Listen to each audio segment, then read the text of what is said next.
¿Quién se anima a hablarme algo del señor Kies? Alguien que se haya sonado el señor Kies. ¿Alguien tiene algún concepto o algo que pueda decirme? Bueno, a manera de introducción, ahorita vamos a ver bien las definiciones, me van a ayudar ustedes un poquito. Puedo utilizar ChatGPT si quieren. La semiología médica y la propedéutica clínica en realidad va a ser la base, el inicio, como os he dicho el otro día, de la parte clínica del estudio de la medicina. Y esto no va a ser solamente para una especialidad, o sea, por ahí yo quiero ser neumólogo, por ahí quiero ser cirujano plástico, cualquier especialidad que por ahí a futuro quieran dirigirse a ese tipo de especialidades, igual que la semiología va a ser la que va a servir como una ente matriz dentro de la práctica médica. Esto por eso es que se dice que va a constituir el fundamento del acto médico, independientemente de qué rama de medicina elijamos. ¿Listo? A través de estas dos tipos de medicina, que es la semiología y la propedéutica, el médico va a aprender a identificar, a interpretar, va a jerarquizar los signos y síntomas que manifiesta el paciente, integrándolos en un razonamiento clínico, lógico y humanista. Van a ir viendo de aquí en adelante que los conceptos, las definiciones siempre van a ir nombrando estos rasgos, son muy importantes. El razonamiento clínico tiene que ser lo más lógico posible para poder ser lo más exacto posible, y siempre va a estar del lado del humanismo, del servicio a la humanidad, ¿no? Siempre evitando, tratando de evitar incurrir en daño a sí propio. Se supone que la medicina es una carrera noble, ¿no? Trata de salvar al propio. Para el estudiante de medicina, estas disciplinas van a representar el primer contacto estructurado con el paciente y con el método clínico.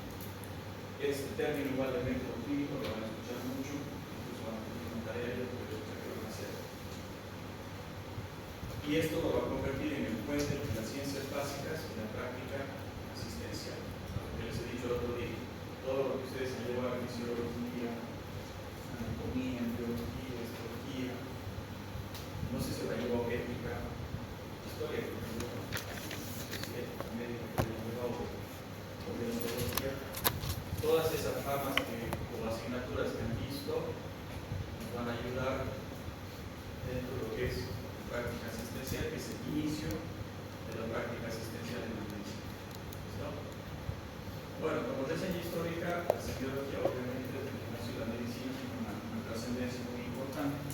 Como pueden ver ahí, desde Hipócrates, en el Renacimiento, igual Estado, donde ya se han podido empezar a realizar estudios de cuerpos muertos, donde se ha podido experimentar y correlacionar a veces lo que contaban los pacientes con el paciente ya muerto, ¿no? En el siglo XVIII y XIX también se han empezado a implementar algunos métodos que nos han ayudado en la exploración física, como es el estetoscopio por Raynaud en 1816, que es uno de los instrumentos que sigue siendo sumamente necesario e indispensable en la exploración física del paciente. Y en el siglo XX, cuando ya estamos cerca del último en esta diapositiva, obviamente han habido muchos avances, ¿no? Dentro de esos laboratorios, sangre y orina, la radiografía, la mamografía, dentro de eso la ecografía, el electrocardiograma, etcétera, que han ayudado mucho a corroborar ciertas dudas o hipótesis que se hacían por medio de la semiología y la propedéutica clínica. Pero que ha producido eso de cierta forma en el médico moderno, dejemos de lado, que se deje de lado la semiología como una base, como una herramienta útil dentro de lo que es la sospecha diagnóstica o el diagnóstico presuntivo, ¿no? Y eso es lo que se tiene que tratar de cambiar. Eso nunca se va a abandonar la semiología médica, porque nos da el contacto directo con el paciente y nos enseña a poder investigar y sacar datos de lo que sea necesario para poder llegar a un posible diagnóstico. Ahora es muy importante, ya en el siglo XXI, actualmente todo ha cambiado más aún todavía en relación al 20. Ahora tenemos inteligencia artificial, ya no puede hacer un diagnóstico solamente dándole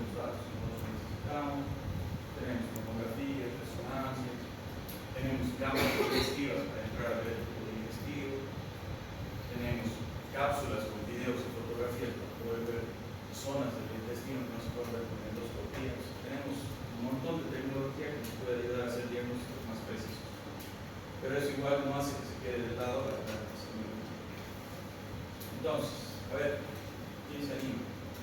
¿Cuál sería la definición entonces de semiología? Por 50 puntos, ¿cómo se dice acá por ya está adelante? Se me va a contar, pero no me gusta hacer. La respuesta de nuestra Todo definición. bien. Entonces, o sea, lo que tiene, preguntarle, poner,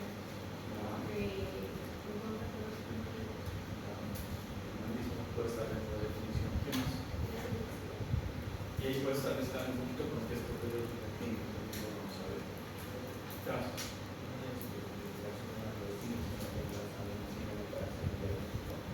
Sí, eso es uno de los principales relaciones a la definición de semiología, ¿no? La relación, la estructuración sistemática de signos y síntomas, ¿no? Que puedan unificarse para hacer un diagnóstico sintomático, ¿no? Y ahorita vamos a entrar a ver un poquito lo que es propedéutica, que tiene un poquito de relación con el diagnóstico también. ¿Listo? Entonces, semiología. De ahí adelante, ¿quién quiere ver? ¿Qué dice de semiología la definición? Aquí estamos con los signos. La semiología médica es la disciplina que estudia los signos y síntomas de las enfermedades, así como su interpretación clínica con el objetivo de orientar el diagnóstico, el pronóstico y la conducta terapéutica. Perfecto. Entonces ahí está más bonito, ¿no? Así bien redactadito, clínico. Y eso es lo que les pido a ustedes, que no es necesario que nos memoricen. No es necesario que ustedes sepan de memoria todas estas palabras bonitas, bien ordenaditas. Lo que sí tienen que saber en base, en esencia, lo que es la definición de semiología, y es más o menos lo que he dicho sus compañeros. La relación de los signos y síntomas para poder llegar a un posible diagnóstico sintomático, ¿no? Y es el estudio de estos signos en diferentes órganos o sistemas. Pueden encontrar ustedes en internet para ver que hay múltiples tipos de definiciones, pero que van al mismo, ¿no? Terminan siendo de la misma esencia, ¿no? Entonces ahí, como ven la definición de semiología, y abajo está la definición de síntoma y signo, que son sumamente importantes también diferenciarlos. El otro día cuando hemos hecho la prueba diagnóstica estaban inmiscuidos ahí todas estas definiciones para que ustedes las puedan interpretar. Y entonces hemos hablado igual un poquito ese día de lo que son los síntomas y los signos, ¿cierto? Entonces ahí, síntomas se define como la manifestación subjetiva, percibida y referida por el paciente, ¿cierto? Lo que nos dice el paciente que siente. Puede haber, hay una infinidad de síntomas que lo vamos a ir viendo poco a poco en cada sistema, ¿listo? Dentro de la base de la asignatura, pero como les he dicho ese día, van a ver que también hay síntomas que pueden convertirse en signos, que pueden ser mixtos, no esencialmente sean un signo, porque los vamos a poder objetivar de alguna forma. ¿Listo? Ahí como ejemplos da, por ejemplo, el dolor, la disnea, las náuseas, que pueden ser subjetivas, las náuseas, pero nosotros también las podemos ver. Ustedes alguna vez no han visto a un compañero cuando han ido a un padre salir que esté nauseoso después de tomar. Entonces, ¿es objetivo o no es objetivo? ¿Se puede objetivar una náusea? Sí, ¿no? Los vómitos. La disnea, ¿ustedes creen que la pueden objetivar? ¿Qué es la disnea? La sensación de falta de aire, ¿no es cierto? Y eso lo puede decir el paciente, pero cuando es una disnea severa, en grado 4, digámoslo así, es fácil verlo. Es un paciente que está ansioso y no puede respirar. Y uno a simple vista se va a poder dar cuenta de que ese paciente está con dificultad respiratoria. Entonces, por eso la definición no es tan cerrada en cuanto a lo que son síntomas y signos, pero es bueno saber qué es lo que significa o qué es, cómo se define cada uno de ellos. Y signo se define como manifestación objetiva identificada por el médico mediante la observación, palpación, percusión o auscultación. Por ejemplo, la ictericia, el edema, los soplos cardíacos. Entonces el paciente no va a poder venir y decir, doctor, te cuento que tengo un soplo en el corazón. No me he sentido que soplo en el corazón. Dice, bueno. Entonces el que va a objetivar eso es el médico con su endoscopio. ¿Listo? ¿Qué más es importante dentro de los signos y síntomas? decía, de que no son o no se comportan netamente como síntoma, como signo. Ahora, hemos visto el otro día signos igual que son de la exploración y que pueden estar relacionados ahí, como dice, que se pueden objetivar mediante la observación, palpación, percusión o auscultación. El otro día hemos visto en la prueba diagnóstica que hay algunos signos que se pueden objetivar por medio de qué. ¿De verdad? Signos de Marburne, fibrosis. ¿Cómo se objetivan? Hay de esos cuatro. ¿Cuáles? Eso, palpando, tocando el abdomen, apretando el abdomen, ahí recién podemos objetivarlo, porque si al simple vista viendo del abdomen no vamos a ver eso, no vamos a identificar eso, ¿no? La fiebre, ¿cómo la podemos objetivar?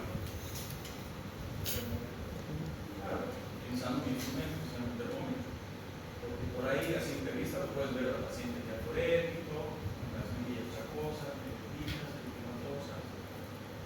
Pero por ahí puede ser otra cosa, por eso estoy faltando en los cielos. Entonces, la forma de objetivar es con un instrumento, con un termómetro.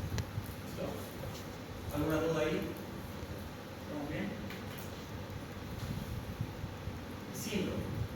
¿Qué? A ver, con sus palabras, alguien, sin leer. Dale. Es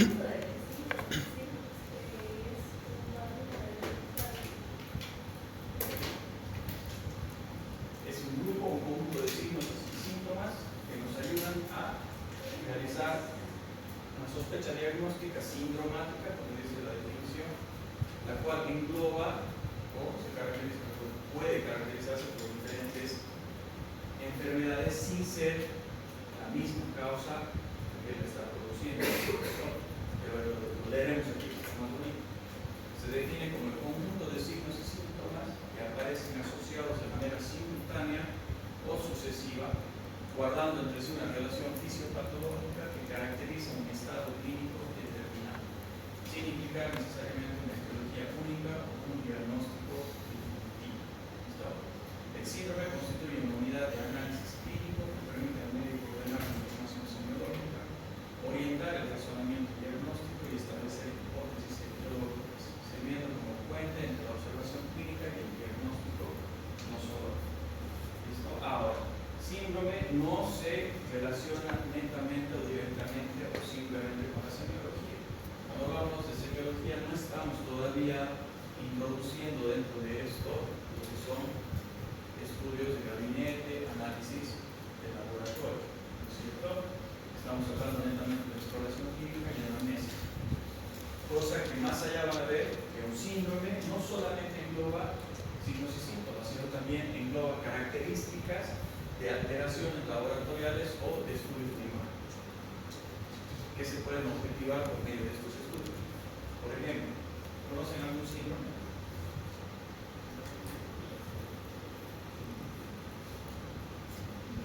Perfecto. Síndrome. ¿Qué se caracteriza el síndrome? ¿Por qué se caracteriza el síndrome urémico? Veamos, ¿qué signos y síntomas tiene el síndrome urémico? ¿Qué puede presentar? Te puede dar náuseas, puede dar vómito, te puede dar sangrados conjuntivales, puede dar sangrados nasales, sangrados conjuntivales. ¿Qué más? Es un síndrome que tiene una característica específica por una alteración cromosómica, ¿no es cierto? Es una alteración cromosómica. ¿Y qué es lo que altera? Es el fenotipo y el genotipo. Bueno, iba a tener algunas características morfológicas especiales, orejas de implantación baja, alteraciones, pequeñas, alteraciones o malformaciones cardíacas, etc. Por eso es un síndrome.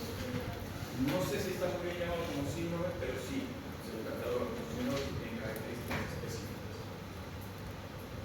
Bueno, ¿en qué estaba? Ya el síndrome urémico, entonces puede tener náuseas, vómitos, hemorragias, alteración de la conciencia, porque puede producir encefalopatía urémica. Esto puede producir pericarditis también, ¿no? Y obviamente hay otras enfermedades que se pueden ocasionar, no solamente insuficiencia renal, Esto puede ser una insuficiencia renal aguda, puede ser una insuficiencia renal crónica, puede ser una intoxicación por ácido acetilsalicílico que produce falla renal. Por eso es que se denomina síndrome. Pero ¿cuál es la característica? Para nosotros poder catalogar como síndrome urémico tenemos que utilizar sí o sí un laboratorio, y es dosificar la urea en sangre. Para que sea un síndrome urémico, esa urea en sangre tiene que estar por encima de 150 miligramos de cilindro, o en algunas bibliografías dicen arriba de 200. Entonces eso sí se necesita ir.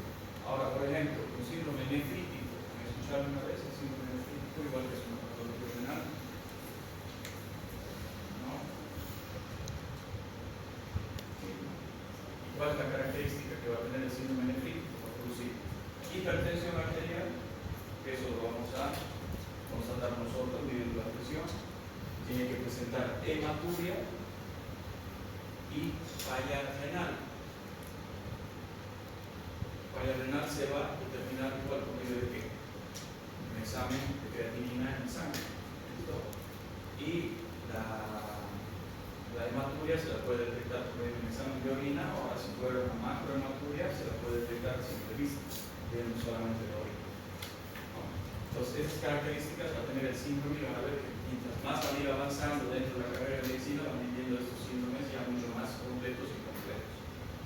¿Se entiende hasta ahí? ¿Lo que es un síndrome?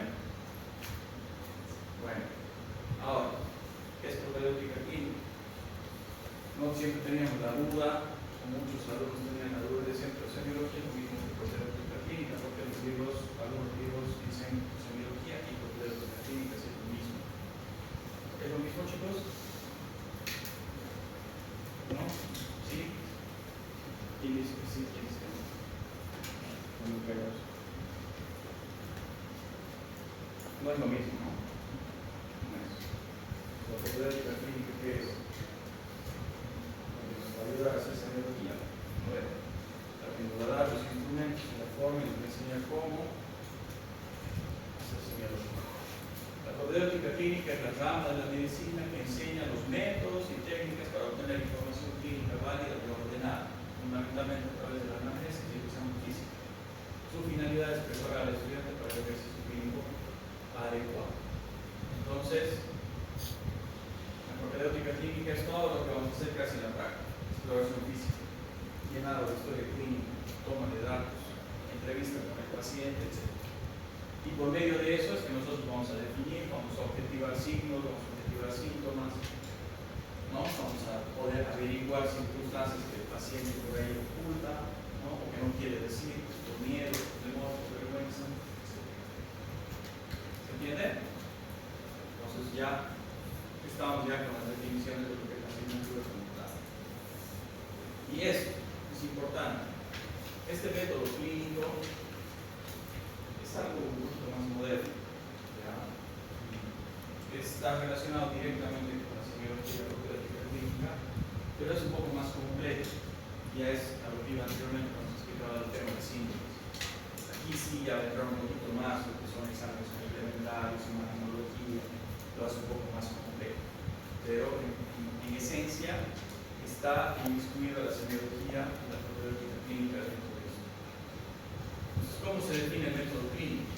Este va a ser un proceso lógico, sistemático y científico que va a utilizar el médico para abordar al paciente mediante la recolección ordenada de información clínica por medio de la anamnesis, examen físico, perdón. Eso es propedéutico, ¿no es cierto? La formulación y contrastación de hipótesis diagnósticas, la selección racional de estudios complementarios y la toma de decisiones terapéuticas con el fin de establecer un diagnóstico, pronóstico, plan de manejo centrado en la persona. ¿Qué diferencia hay con la semiología y la propedéutica?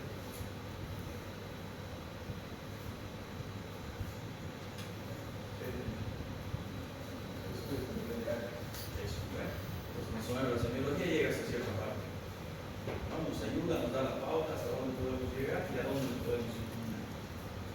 Una vez que tenemos una sospecha, diagnóstico, una hipótesis, ya nos vamos a inclinar a qué? A ser racionales en el tema del periodo de estudio.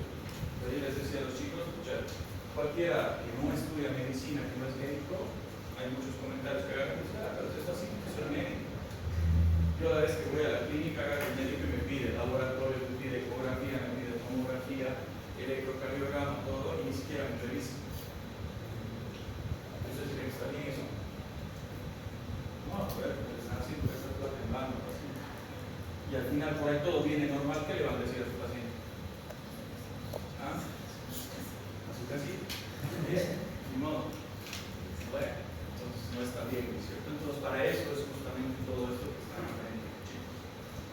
Este método va a integrar el razonamiento clínico. El razonamiento clínico se refiere a que nosotros sepamos interpretar, porque vamos a aprender por separado qué son cada signo, qué es lo que pasa, qué es el vómito, qué es el dolor, cómo se interpreta, etc. Pero lo que nosotros vamos a tener que sacar de nosotros, porque mucho no se puede enseñar, eso va a depender de cada uno, la capacidad de razonamiento que tenga, ¿no? Y eso es lo que vamos a tratar de incentivar a ustedes. Va a depender también de la experiencia médica, de la evidencia científica actualizada, ¿no? Guías, todos los días salen una guía, los valores éticos de humanidad, ¿no? Es lo que siempre les he dicho. Bueno, rol de la semiología y la propedéutica en la medicina. En la formación del médico, la semiología es una asignatura formativa esencial, ya que desarrolla competencias clínicas básicas, que es dentro de esa principal, la entrevista médica, para desarrollar la capacidad de comunicación médico-paciente y familiares también, escucha activa, empatía, observación clínica, pensamiento crítico y razonamiento clínico, que es lo más importante. ¿Por qué digo que es muy importante? Porque, como les decía al principio, no es necesario que se sepa con memoria todos los libros de semiología o de medicina. Tenemos que saber lo necesario que nos va a servir, acordarnos de lo importante, ¿no? Y de esa forma vamos a poder razonar. En ese momento, cuando nos toque un paciente crítico, un paciente inestable, no vamos a poder sacar el celular, no vamos a poder estar con el libro en mano para ver qué pueden hacer, ¿no? Que va a depender mucho de los conocimientos básicos que tengamos y el razonamiento rápido para poder resolver una situación de crisis. ¿Listo? Ahí en amarillito lo puse, resaltadito. Estas habilidades trascienden la especialidad y acompañan al médico durante toda su vida profesional. ¿A qué se refiere? ¿Qué interpretan por eso? ¿Quién se anima? Los de adelante están durmiendo. ¿Qué interpretan? ¿A qué se refiere? Anímense. ¿Quién se anima? Adelante. ¿Quién se anima? Si no, lo dejo ahí. ¿Qué era la pregunta? ¿Qué interpretan por esas líneas amarillas? ¿A qué se refiere? Porque por ahí puedo escribir muchas cosas que ni la van a entender. A ver. Yo creo que la semiología se va a utilizar en todas las especialidades, ¿no? Digamos, pensemos, ¿no? En la carrera, ya que sería la base fundamental de cada especialidad.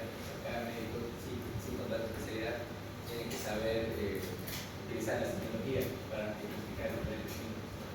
Perfecto, por eso lo he escuchado desde el principio. Estoy recalcando un poquito y en resumen es eso. Por eso dice que trasciende la especialidad. No importa si sos cardiólogo, neumólogo, cirujano cardiovascular, cirujano plástico, etcétera, etcétera.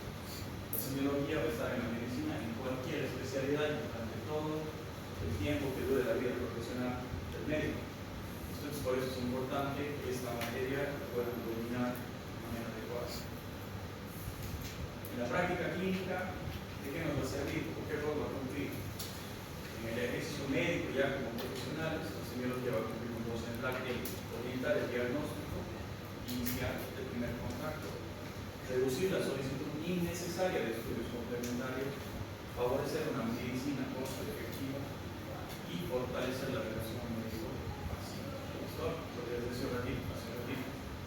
Pedir un electro, una radiografía, una ecografía, laboratorios y después terminan diciéndole al paciente que no tiene nada.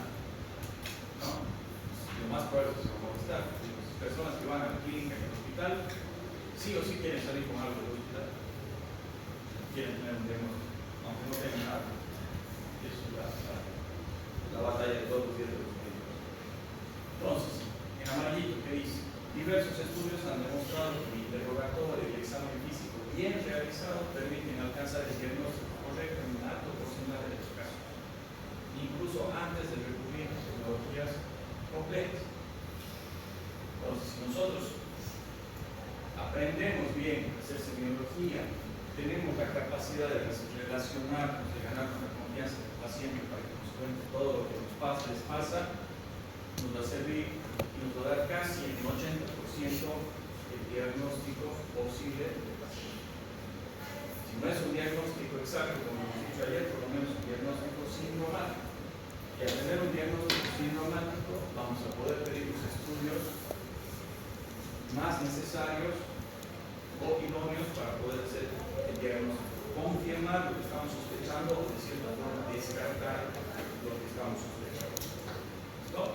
Eso va a depender ya mucho de la experiencia que vayan ganando ya en el momento que les toque trabajar o desenvolverse como médicos y también dentro de los casos médicos. ¿Listo? Esto no es perfección, sino que es tratar de llegar a lo más perfecto posible. Toda la medicina no va a ser perfecta. ¿Qué otro rol cumple? En la medicina humanista, les he dicho que cada vez vamos a repetir un poco el tema de humanidad, sensibilidad, ética, etc. La semiología no solo es técnica, sino también humanista. El acto de interrogar y examinar al paciente implica respeto, confidencialidad y comprensión integral de la persona enferma, considerando su contexto biológico, psicológico y social. ¿Entienden? ¿Quién sabe qué es ese loguito en la mariposita en las manos? ¿Alguien sabe? ¿Alguien ha tenido conocimiento de cáncer? ¿Nadie?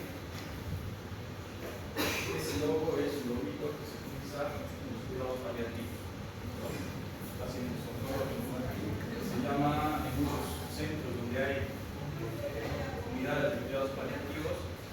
En las puertas de las unidades donde están internados pacientes oncológicos en fase terminal, en los cuales ya ven a parecer que se están llevando a cabo sus últimos días o minutos de vida, se colocaba una mariposita en la puerta para que todo el personal que trabaja en esa unidad sepa que ese paciente está en sus últimas horas y se pueda dar la atención humanizada lo más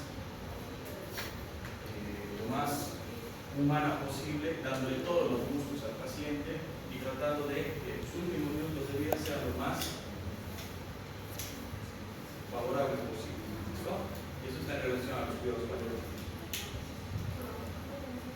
Impacto de la tecnología. La semiología en el siglo XXI, en la actualidad, ¿qué cambios ha habido actualmente? Tiene mucho impacto de la tecnología. ¿No? En el siglo XXI la medicina ha experimentado un notable avance tecnológico con el uso extendido de ¿qué? La imagenología, pruebas moleculares genéticas, inteligencia artificial y sistemas de apoyo diagnóstico, ¿cierto? Y estas herramientas han mejorado la precisión diagnóstica, también han generado el riesgo de la medicina excesivamente dependiente de la tecnología en detrimento del examen clínico. Entonces, sí, está súper, está bueno. Pero nosotros cuando hagamos el prompt o elaboremos el prompt para nuestra inteligencia artificial, sea cual sea, si nosotros no le hacemos un buen prompt, no elaboramos un buen prompt, la inteligencia artificial va a ser lo más básico posible. No nos va a dar lo que nosotros queremos. Entonces, ¿cuál es la diferencia? Que un médico utilice la inteligencia artificial para hacer medicina en relación a una persona que no ha estudiado medicina y la utilice para querer hacer medicina. ¿Cuál creen que puede ser la diferencia? Porque eso lo hacen. Hay muchos pacientes ya que van al consultorio porque ya saben el diagnóstico que van a tomar, qué estudios hay que pedir, etcétera, etcétera. Pero ¿cuál es la diferencia? De que nosotros como personal de salud utilicemos de forma prudente la inteligencia artificial en relación a personas que no son de salud. Ya, sí, obviamente el examen físico, pero ¿cuál va a ser la otra gran diferencia en la inteligencia artificial? Es artificial. Entonces, si yo no soy médico y le pido consejos de medicina a la inteligencia artificial, no voy a poder reprochar, no voy a poder discutir con la inteligencia artificial. Yo, si ser médico, me va a decir, toma aspirina y yo voy a tomar aspirina. Pero si yo soy médico y la inteligencia artificial me está dando cosas que son incorrectas, voy a poder identificarlas, ¿no es cierto? Voy a poder saber si realmente la inteligencia artificial está haciendo bien su trabajo o no. ¿Y cuál es la otra gran diferencia? Es que cuando nosotros vamos a elaborar el prompt, que es lo que queremos pedirle a la inteligencia artificial, es que nosotros vamos a dar los datos necesarios y correctos de lo que queremos, de lo que queremos que nos ayude. ¿Listo? Entonces, por ejemplo, ustedes vamos a hacer la prueba en otra clase, cuando hagamos casos clínicos, que ya lo hemos hecho nosotros en nuestro hospital, y nosotros cargamos los casos clínicos a ChatGPT o a Gemini, o sea, y le ponemos tal cual el caso clínico de nuestros pacientes, los datos exactos, el anamnesis, los laboratorios, todo lo necesario, y le pedimos, en este caso clínico, ¿cuáles serían las conductas sugeridas? Hemos pedido a una, dos o tres inteligencias artificiales y nos han dado cada una diferentes puntos de vista. Pero al final, ¿quién es el que ha decidido qué es lo que se iba a hacer? O si coincidía con lo que ya habíamos hecho, éramos nosotros. Y gracias a Dios no estábamos tan equivocados en lo que hemos hecho. Pero es una forma de utilizar la inteligencia artificial de forma responsable. Pero, como ha dicho acá su compañera, lo más importante es que eso nunca va a reemplazar al examen físico, a la semiología y a la propedéutica. ¿Listo? Bueno. Revalorización de la semiología clínica. En el contexto actual ha impulsado una revalorización de la semiología como el razonamiento clínico, la análisis dirigida, el examen físico orientado a permitir seleccionar de forma racional los estudios complementarios y evitando la sobreutilización de recursos integrados. ¿En qué se ha revalorizado la semiología? Y tampoco es que somos tan cerrados, ¿no? La semiología la creó Hipócrates y sí o sí tiene que seguir la semiología hasta el fin de la vida del mundo. Tampoco somos tan cerrados, ¿no?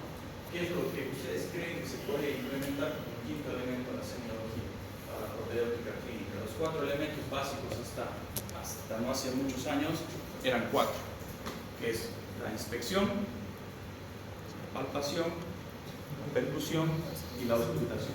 Son esos 4 que tenemos que van a ver que para todas las semiologías. Recuerden que puede ser que ya es el quinto elemento que se utiliza para la semiología en la etapa moderna. ¿Cuál creen? Esa es la imagen. En ese sentido que ven.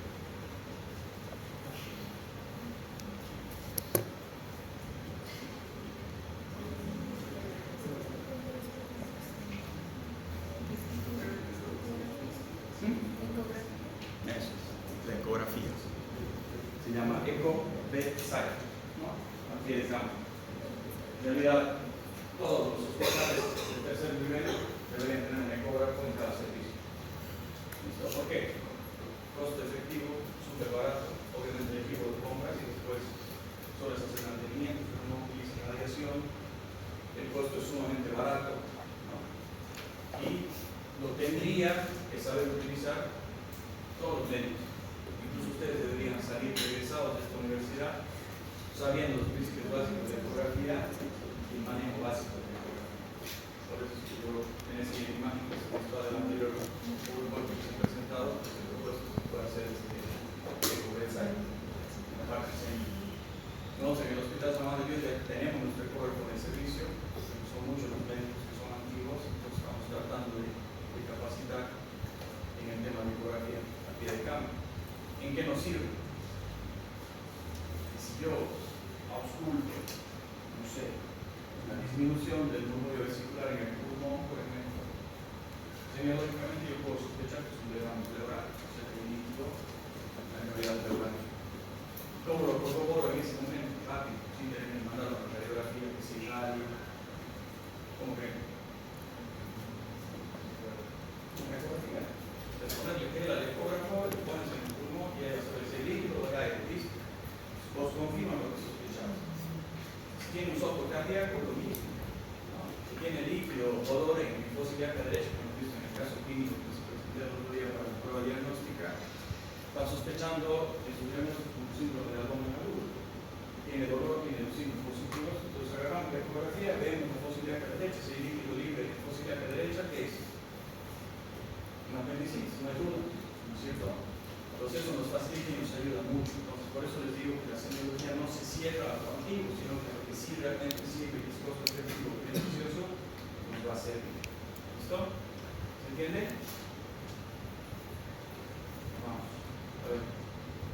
Nuevas competencias semiológicas, interpretación clínica de estudios complementarios en contexto, semiología del paciente crónico y pluripatológico, semiología en cuidados paliativos y medicina centrada en la persona, uso de herramientas digitales y telemedicina. En ese sentido se ha modernizado de cierta forma la semiología. Otra rama de la medicina que es súper importante que ustedes salgan sabiendo por lo menos los principios básicos son los cuidados paliativos.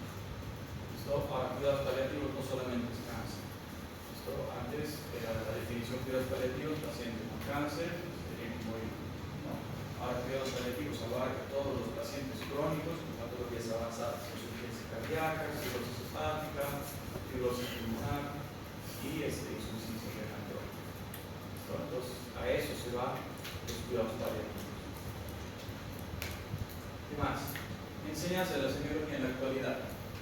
La docencia de la semiología en el siglo XXI combina métodos tradicionales con estrategias innovadoras, simulación clínica, pacientes estandarizados, aprendizaje basado en casos, integración temprana con escenarios clínicos reales.